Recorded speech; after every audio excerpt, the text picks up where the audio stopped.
হয় না যেন, 3 স্পষ্ট রোগা হয় না যেন, 4 গায়ে গোস্ত থাকে যেন, 5 কান ঠিক থাকে যেন, 6 আপনার চোখ ঠিক থাকে যেন। এগুলো দেখে কিনতে হবে। একাধিক সহিহ হাদিস যা প্রমাণ করে। কিনে নিয়ে আসার পরে নিখুঁত কিনে নিয়ে এসেছেন, তারপরে ত্রুটি ঘটেছে, সমস্যা নেই। কিনেই নিয়ে এসেছেন খুঁতপূর্ণ, আবার বিক্রি করতে হবে, আবার বিক্রি করে ভালো কিনতে হবে, মোটা তাজা কিনতে হবে, গায়ে গোস্ত আছে দেখে কিনতে হবে, দাঁত দেখে কিনতে হবে, চোখ দেখে কিনতে হবে, ভালো লেজ আছে, পা ঠিক আছে, সব ঠিকঠাক মোটা তাজা দেখে কিনতে হবে। আল্লাহকে সন্তুষ্ট করার জন্য কুরবানি করতে হবে।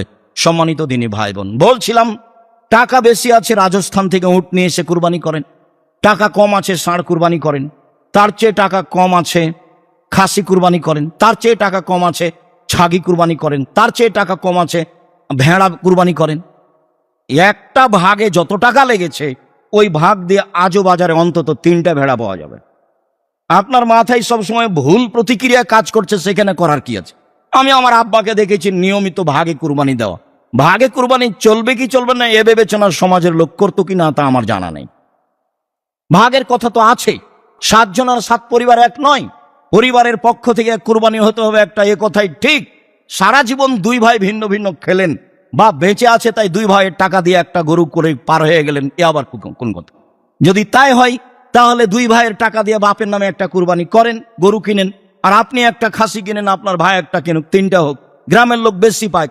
আল্লাহ রাসূল সাল্লাল্লাহু আলাইহি সাল্লাম 100টি গরু কুরবানি করেছিলেন, 63টি নিজ হাতে করেছিলেন, আর বাকি 37টি আলীকে বললেন, আলী এগুলো তুমি কুরবানি করো।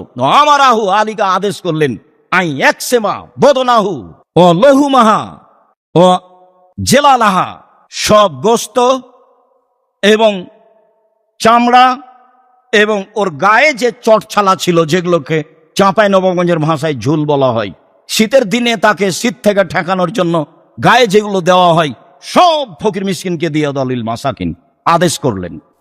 তো শুধু নিজে খাওয়ার লক্ষ্যে কুরবানি করবেন কেন? দেওয়ার লক্ষ্যে করবেন, যেহেতু বড় নেকি, বড় মাধ্যম আল্লাহকে সন্তুষ্ট করার। তো সংকীর্ণতায় যান কেন? টাকা কম আছে, একটা ভেড়া কিনেন, নাহলে একটা ছাগি কিনেন, নাহলে একটা খাসি কিনেন। ভাগের মাথায় আসছে কেন? টাকা বেশি আছে, 10টা 50টা গরু করেন না। এলাকার গরিব মানুষ খায় না কেন? সম্মানিত তিনি ভাই বোন, একটি পরিবারের পক্ষ থেকে একটি প্রাণী কুরবানি করতে হবে।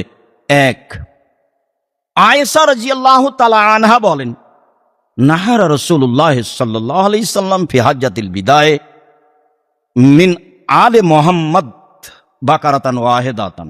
রাসূল সাল্লাল্লাহু আলাইহি সাল্লাম বিদায় হজের বছর তার পরিবারের পক্ষ থেকে তিনি একটি গরু